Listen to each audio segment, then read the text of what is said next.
ગુજરાતમાં આપનું સ્વાગત છે। ઉત્તર ભારતના પહાડી રાજ્યોમાં હિમવર્ષા, વાતાવરણમાં આવ્યો પલટો। કચ્છ તથા ઉત્તર ગુજરાતમાં પણ માવઠું થયું છે। ગુજરાતના જાણીતા હવામાન નિષ્ણાત જયપ્રકાશ માઢકે કરી એક વધુ આગાહી। ઉત્તર ભારતના પહાડી રાજ્યોમાં હિમવર્ષા થયા પછી રાજસ્થાન, દિલ્હી, ઉત્તર પ્રદેશ, પંજાબ, હરિયાણા અને ચંદીગઢ જેવા મેદાની રાજ્યોમાં ગુજરાતના કચ્છ તથા ઉત્તર ગુજરાતમાં પણ માવઠું થયું છે।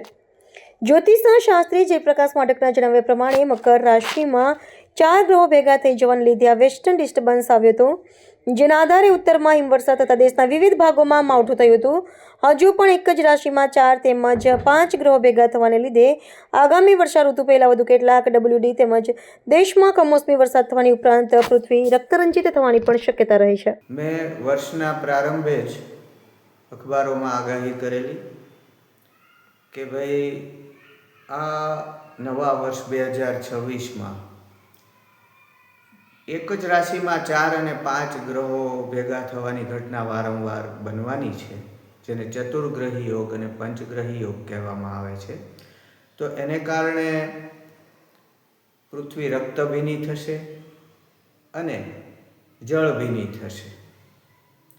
તો એની તારીખો પણ મેં આપેલી અને એ પ્રમાણે વર્ષના પ્રારંભે જ માવઠું પણ થયું ગુજરાતમાં અને ઈરાનમાં જે વિદ્રોહ થયો, દેખાવો થયા, પૃથ્વી રક્તરંજિત થઈ, ઠેર ઠેર દેખાવો થયા, ગોળીબારની ઘટનાઓ બની। તો આ બધું બન્યું છે કારણ કે સંસ્કૃતની અંદર એક એવો શ્લોક છે કે એક રાશો યદા યાતિ ચત્વાર પંચ ખેચરા પ્લાવયંતી મહિમ સર્વા રુધિરેણ જલેનવા। એટલે એક રાશિમાં 4 કે 5 ગ્રહો ભેગા થાય ત્યારે આવી રીતે પૃથ્વી રક્તભીની, રક્તરંજિત થતી હોય છે અથવા તો જળમગ્ન થતી હોય છે। ફરી વખત પણ માવઠું થયું છે કારણ કે મકર રાશિની અંદર બુધ, શુક્ર, સૂર્ય અને મંગળ એ 4 ગ્રહો ભેગા છે। એમાં ઉત્તર ગુજરાત અને કચ્છમાં માવઠું થયું છે। દેશના ઉત્તરી ભાગોની અંદર હિમવર્ષા થયા બાદ મેદાની રાજ્યો પંજાબ, રાજસ્થાન, ચંદીગઢ, દિલ્હી, ઉત્તર પ્રદેશ, મધ્યપ્રદેશ આ બધે માવઠું થયું છે।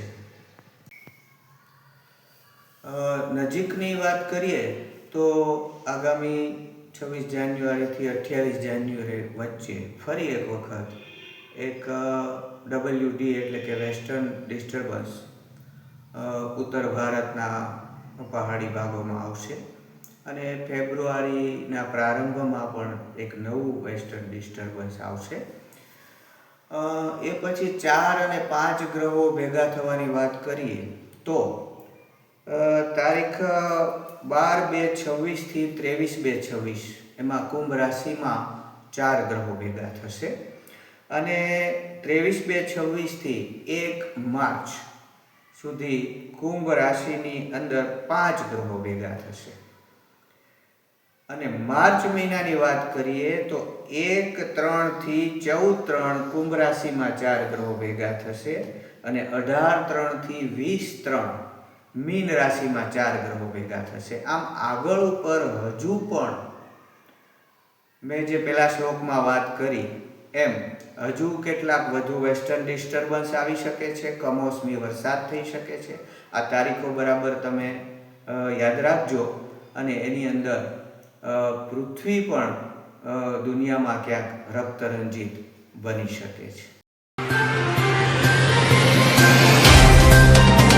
तो व्हाट्सएप, ट्विटर, फेसबुक, इंस्टा जहाँ भी आपका अकाउंट है, इसे शेयर बटन के द्वारा वहाँ पर शेयर करें।